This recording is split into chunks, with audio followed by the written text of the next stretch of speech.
So far as I defined communication, I defined how it help you to share the ideas, exchange the ideas, also discuss the preliminary requirement of communication, that you must have some consideration about the way you should communicate with people.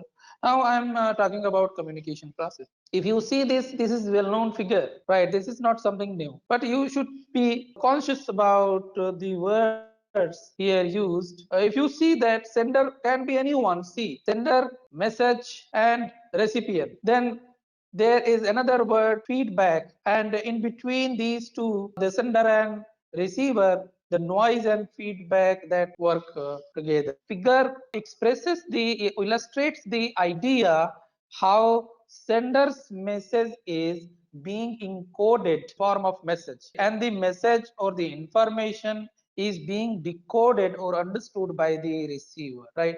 The moment when receiver receives or decodes the message of the sender, the receiver gives some kind of feedback. Feedback can be in any form, like it can be in any kind of in reaction, okay, to what he has decoded, or the way he has understood or she has understood the message. So feedback can be in many forms. Anger, all the basic emotions can be conveyed through the feedback.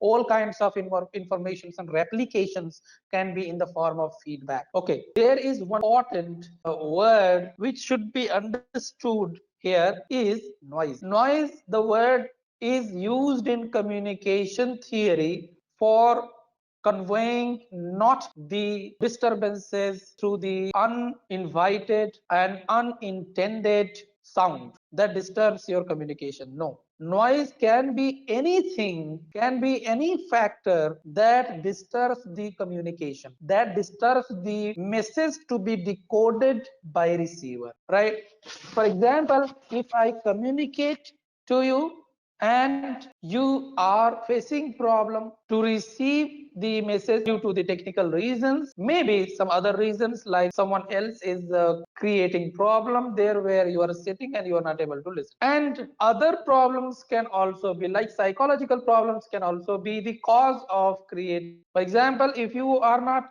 intended to listen me, this is a noise. If your mind is not ready to listen me, then you will not listen me and the message will not be decoded. So psychological noises are also there, okay, linguistic noises are also there, environmental noises are also there, physical noises are also there. Physical noises means some technological problems are there, psychological, some mental problems are there, some physical problems are there, and psychological problems are there. Therefore I'm just summing it. And some other problems like biological problems can also be. Biological problem include the medical conditions of people who are not able to listen, or illustration must be in your answer whenever you are asked to express the communication process.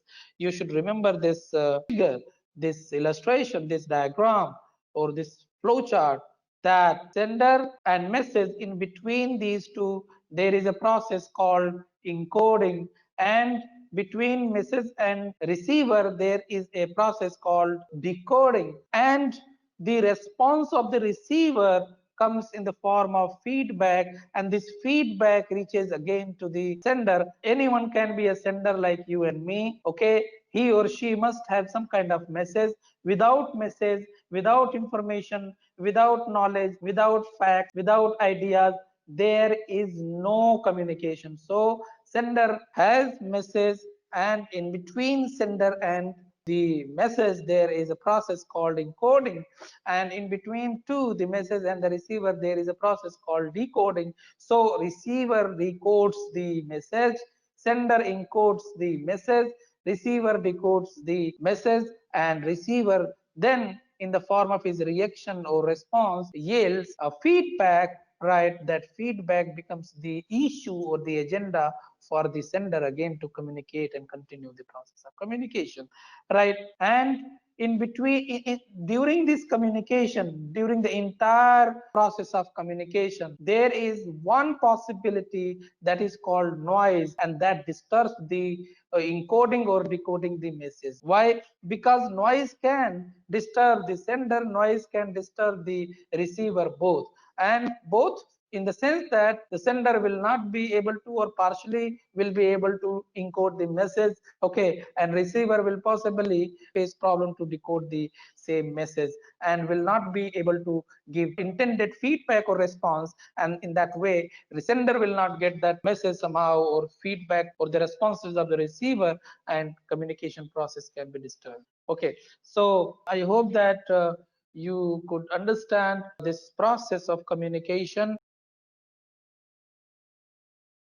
Now, why the word encode is used? Because he or the sender is having some emotions, some sentiments, some thoughts, and he tries to encode those thoughts, those ideas into the form of an information, into the form of message. So now the time is to explain message. The message is what the sender wants to convey, important, wants to convey to the receiver. It can be an idea or feeling or a piece of information, anything that he wishes to convey consciously or unconsciously. So by the time you understood sender, encoding, message, now the word decoder is used or decoding is used. Decoder means the receiver. He is the person who tries to decode whatever is the encoded message is being decoded by the receiver, right? And he decodes the message, thereby interpreting and translating it into meaningful information. It is very important. Hence, a receiver